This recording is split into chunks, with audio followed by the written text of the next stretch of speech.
Hi guys, good morning. It's my hair treatment day today. And tingnan nyo, hindi ako naligo, hindi ako nagsuklay. Ganito ang ginagawa ko lately kapag nagpapatreatment ako para makita nila yung totoong sitwasyon ng buhok ko. Alam mo yun, hindi ako nagko-conditioner, obviously. Wala akong ligo. I mean, ngayon ha, hindi ko binasay ang buhok. Ang pagising ko, ito na. Dumating ako 30 minutes early. Kaya napunta muna sa malapit na store. Ikat ako doon. At the end, I had to buy something kasi 30 minutes na ako nag-iikot-ikot doon. Anyway, napapakulay ako.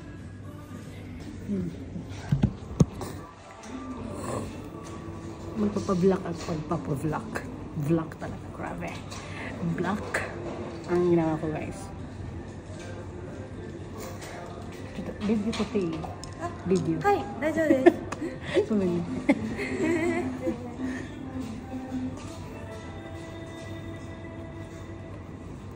ありがとう。はい。じゃあまあ黒くスタイルして。じゃあ先に色をつけてトリートメントですよね。あ、そうです。そうですね。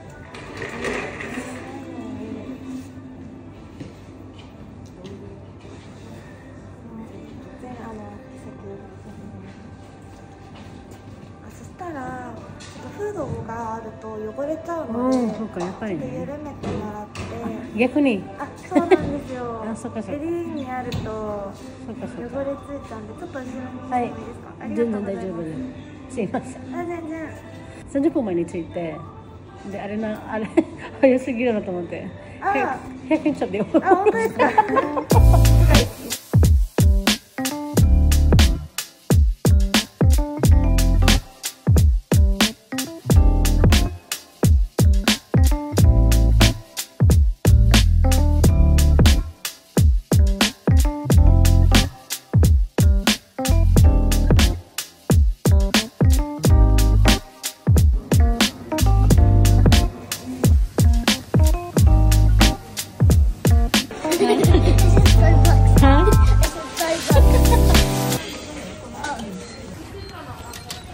Hi guys, we are here in Mr. Donut to give it a phone so you can focus it.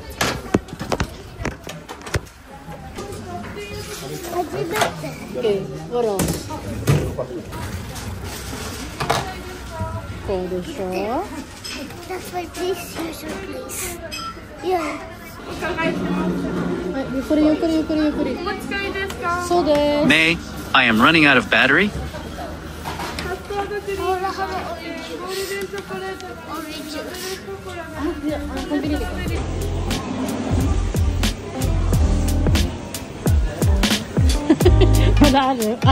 Hi guys, ikinan namin yung dog.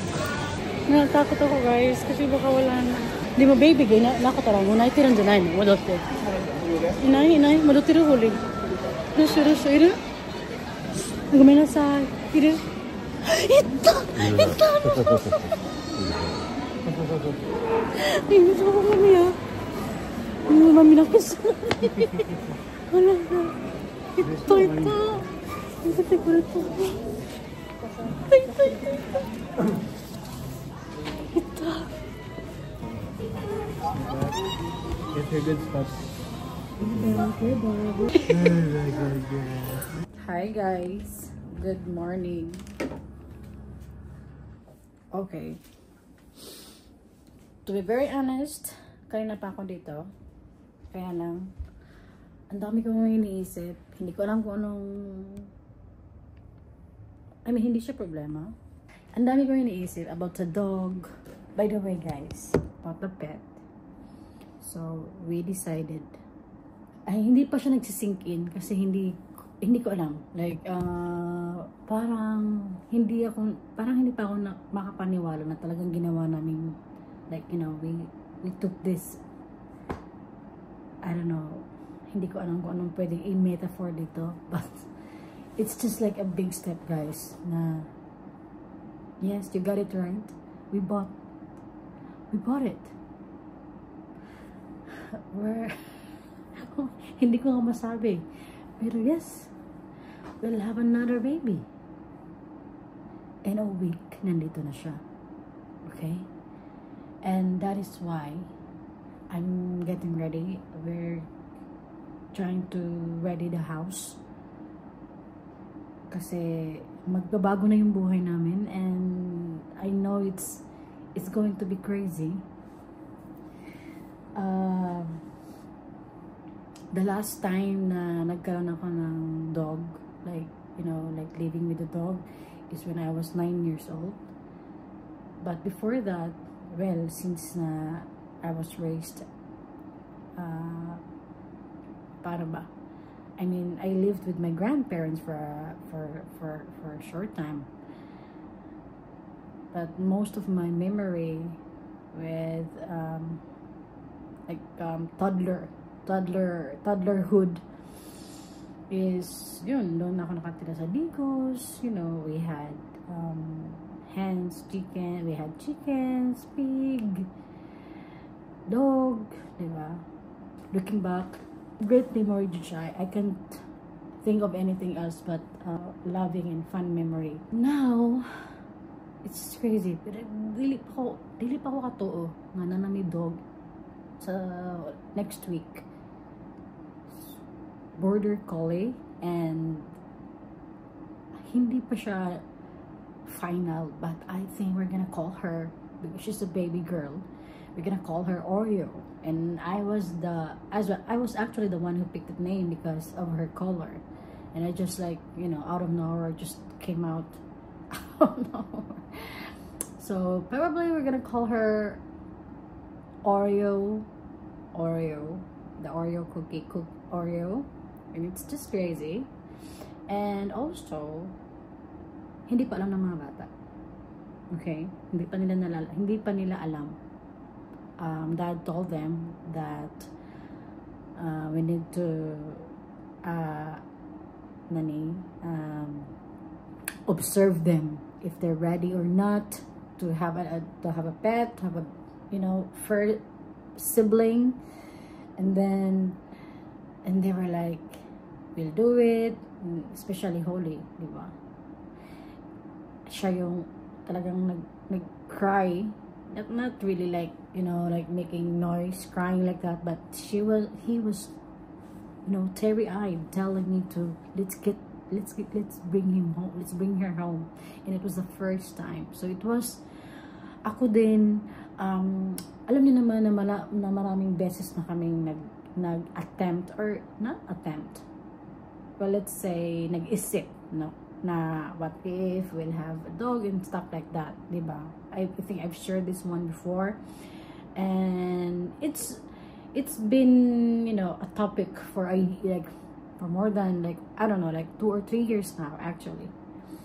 But hindi pa kami makapag-decide, and although we went to a lot of pet shops, and even we went to this, hindi ko alam kung anong tawag, yung parang it's a housing for, like, yung ina-adopt, yung mag-adopt ng dog. Actually, that was my first idea talaga, na gusto ko na mag-adopt na lang para, you know that, I mean, like, you know what I mean.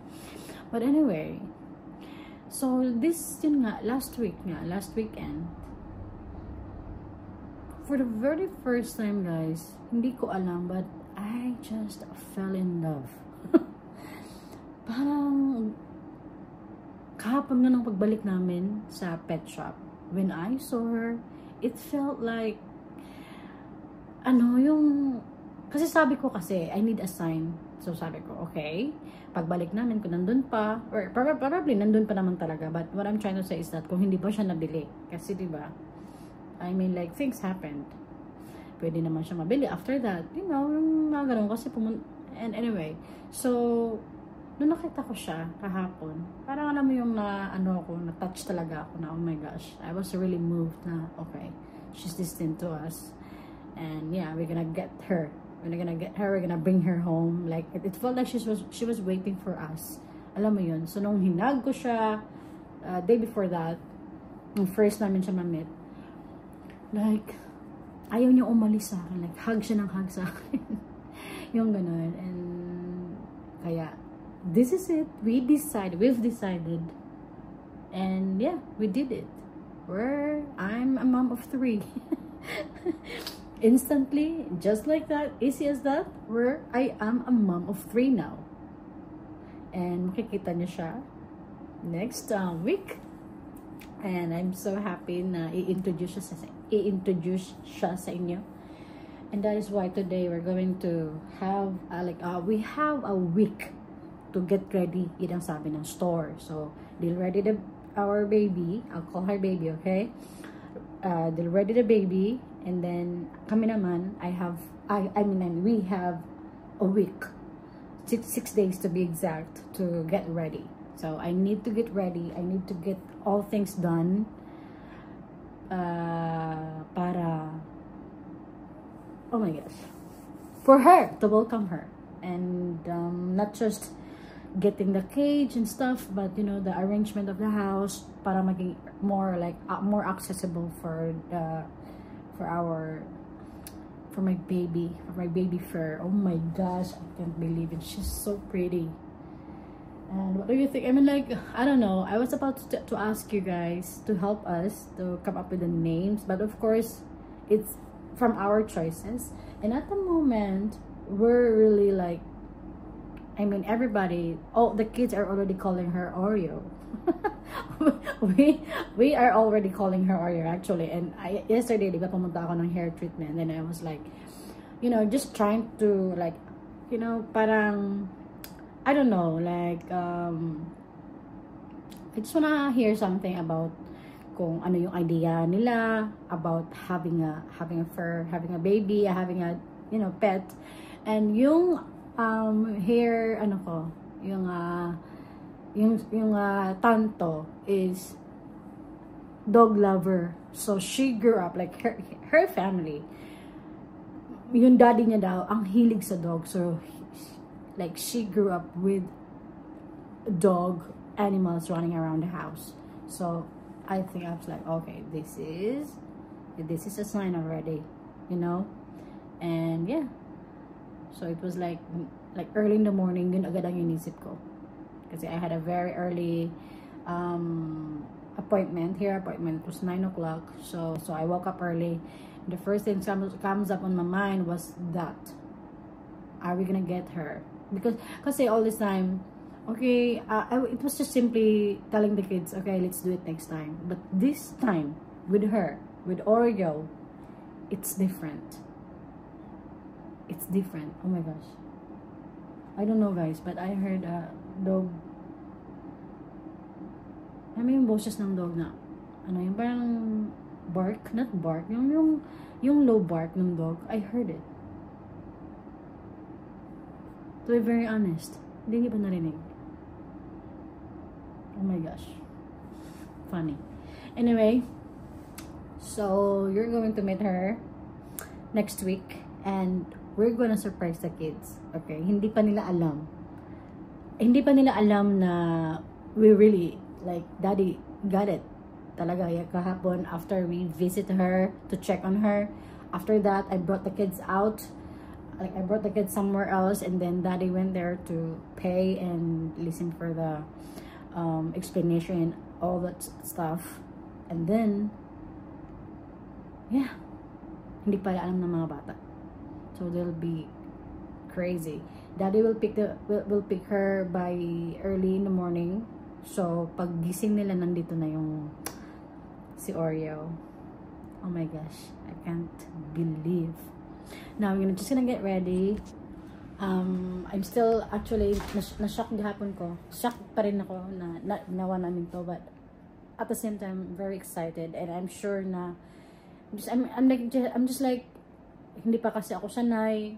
So I am giving myself this like freedom to feel the thing that I am feeling right now, but 100% it's not about like I'm having a cold feet about it. I don't think it is. Siguro ano lang, you know, medyo hindi lang talaga, palinta talaga ako makapaniwala. But, yes. I know na kapag nandito na siya, I'll be fall in love with her every day. And I'm pretty sure about it. And I'm so excited, guys, na yung mga bata, lalaki na may pet. I'm just so happy. Like, just imagining it, it's just crazy. And we all know that border collies, they're like very intelligent, diba? So they're sheepdogs, and yeah, we'll do our best to train her, of course. And yeah, that is what we're gonna do. I'm just gonna gonna tidy up and get ready. Kasi I did some rearranging last night sa kitchen, and yeah, there are gonna be some changes dito sa bahay for her. Okay, so dito yung magiging bahay niya, guys, if you're wondering. So yan ang magiging bahay niya. And actually, itong ano na to, itong space na to, it's for our pet talaga. Kaya siya nandito. Kasi nga, we all know sa heart namin na one day we'll have one. We just didn't know when. Alam mo yun, we're just waiting for not the right time, but waiting for I don't know, this kind of destiny na makita namin siya. So we're just waiting for her. So this is really the house. I mean like wala siyang ano ha, but this is the space. So we're gonna get this one done, or maybe DIY, I don't know yet. Wala pa kami idea, but 100% ito yung magiging bahay niya.